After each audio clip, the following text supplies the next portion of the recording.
Beseech you, sir, be merry. You have cause, so have we all of joy, for our escape is much beyond our loss. Our hint of woe is common. Every day some sailor's wife, the master of some merchant, and the merchant have just our theme of woe. But for the miracle I mean our preservation. Few in millions can speak like us. Then wisely, good sir, weigh our sorrow with our comfort. Prithee, peace. It receives comfort like cold porridge. The visitor will not give him, or so. Look, he's winding up the watch of his wits. By and by it will strike. Sir, one tell. When every grief is entertained that's offered comes to the entertainer, $1. Dolor comes to mind. Indeed, you have spoken truer than you purposed. You have taken it wiselier than I meant you should. Therefore, my lord, fie, what a spendthrift is he of his tongue. I prithee spare. Well, I have done, but yet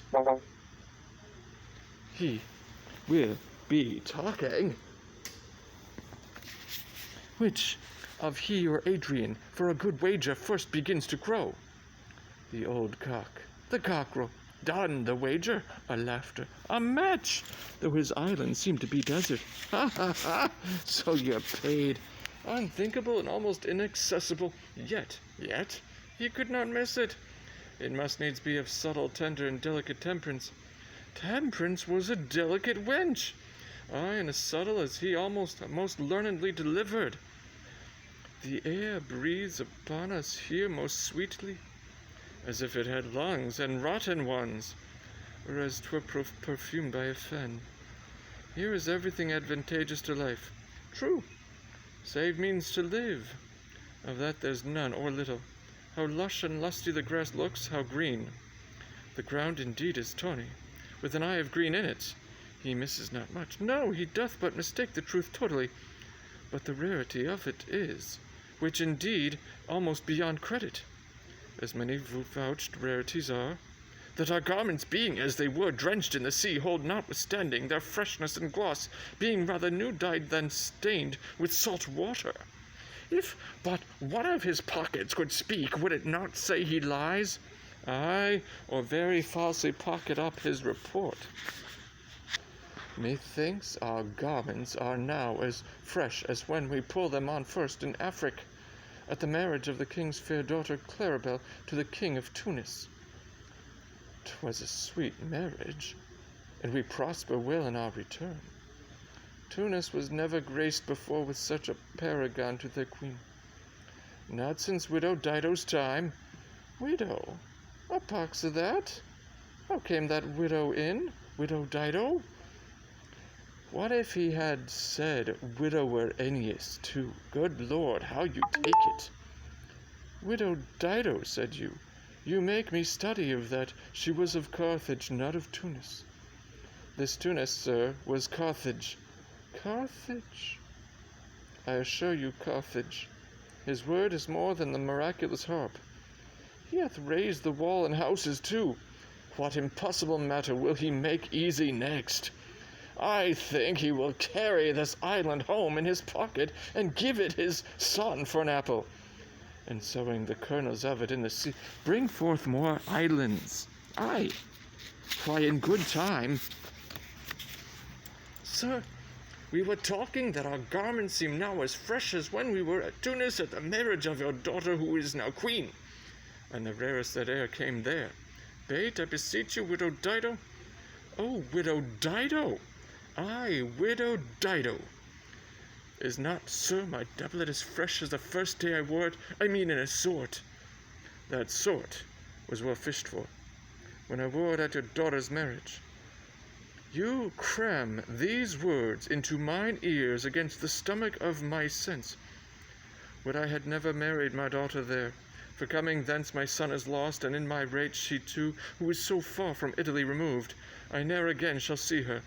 O thou mine heir, of Naples and of Milan, what strange fish hath made his meal on thee? Sir, he may live. I saw him beat the surges under him, and ride upon their backs. He trod the water whose enmity he flung aside, and breasted the surge most swollen that met him.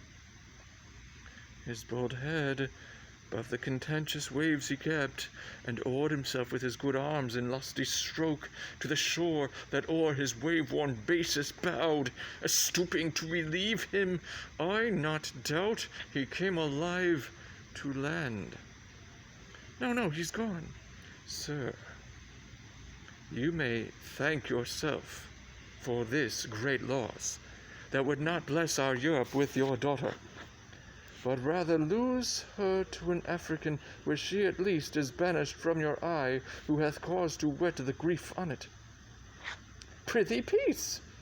You were kneeled to and importuned otherwise by all of us, and the fair soul herself weighed between loathness and obedience, at which end the beam should bow. We have lost your son, I fear, forever. Milan and Naples have more widows in them of this business making than we bring men to comfort them. The fault's your own. So is the dearest of the loss. My lord Sebastian, the truth you speak doth lack some gentleness, and time to speak it in. You rub the sore when you should bring the plaster. Very well, and most trudgingly. It is foul weather in us all, good sir, when you are cloudy. Foul weather, very foul. Had I plantation of this isle, my lord, he'd sow it with nettle seed, or docks, or mallows. You can't use that restroom. And were the king on it, what would I do? Escape being drunk for want of wine.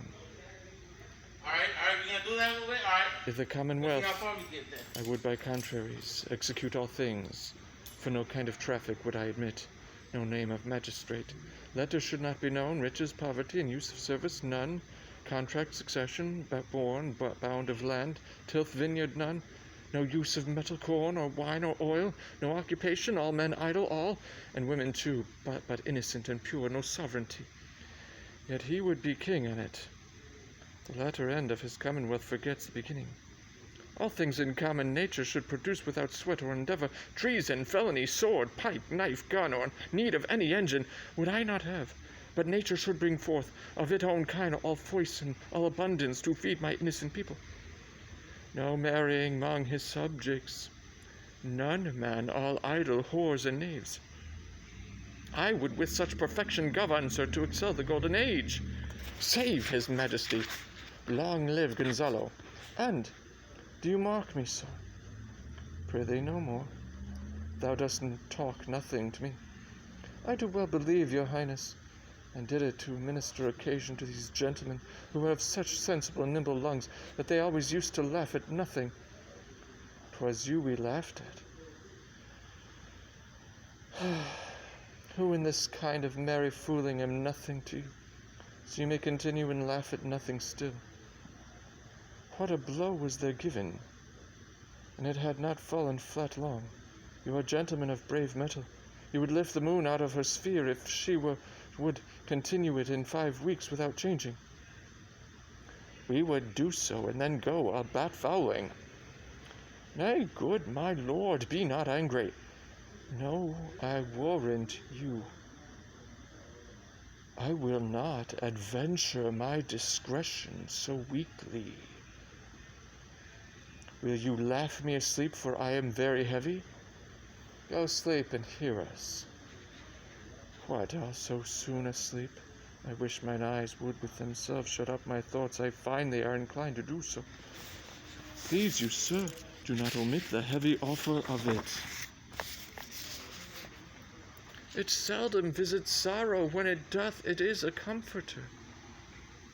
We too, my lord, will guard your person while you take your rest and watch your safety. Thank you. Wondrous heavy. What a strange drowsiness possesses them. It is the quality of the climate. Why doth it not then our eyelids sink? I find not myself disposed to sleep. Nor I. My spirits are nimble. They fell together all as by consent. They dropped us by a thunderstroke. what might, worthy Sebastian, oh, what might, no more. And yet methinks I see it in thy face, what thou shouldst be. The occasion speaks thee, my strong imagination sees a crown dropping upon thy head. What, art thou waking? Do you not hear me speak? I do, and surely it is a sleepy language, and thou speakest out of thy sleep. What is it thou didst say? This is a strange repose, to be asleep, with eyes wide open, standing, speaking, moving, and yet so fast asleep. Noble Sebastian, thou lettest thy fortune sleep. Die rather, winkest whiles thou art waking. Thou dost snore distinctly, there's meaning in thy snores. I am more serious than my custom. You must be so too, if heed me, which to do troubles thee o'er. Well, I am standing water, I'll teach you how to flow. Do so, to ebb hereditary sloth instructs me. Oh, if you but knew how you the purpose cherish, while thus you mock it, how, in stripping it, you more invest it. Ebbing men indeed most often do so near the bottom run by their own fear or sloth. Prithee say on, the setting of thine eye and cheek proclaim a matter from thee, and a birth indeed which throws thee much to yield. Thus, sir, although this lord of weak remembrance, this who shall be of as little memory when he is earthed, hath he almost persuaded, for he's a spirit of persuasion, only professed to persuade the king his sons alive, 'tis as impossible that he's undrowned as he that sleeps here swims. I have no hope that he's undrowned. Oh, out of that no hope, what great hope have you? No hope, that way is another way, so high a hope that even ambition cannot piece a wink beyond. But doubt discovery there, will you grant with me that Ferdinand is drowned? He's gone. Then tell me, who's the next heir of Naples? Claribel. She that is queen of Tunis, she that dwells 10 leagues beyond man's life, she that from Naples can have no note, unless the sun will post. The man of the moon's too slow, till new-born chins be rough and razorable. She that from whom we all will see, swallowed though some cast again, and by that destiny to perform an act, whereof what's past is prologue, what to come in yours and my discharge. What stuff is this? How say you? 'Tis true my brother's daughter's queen of Tunis. So is she heir of Naples, twixt which regions there is some space. A space whose every cubit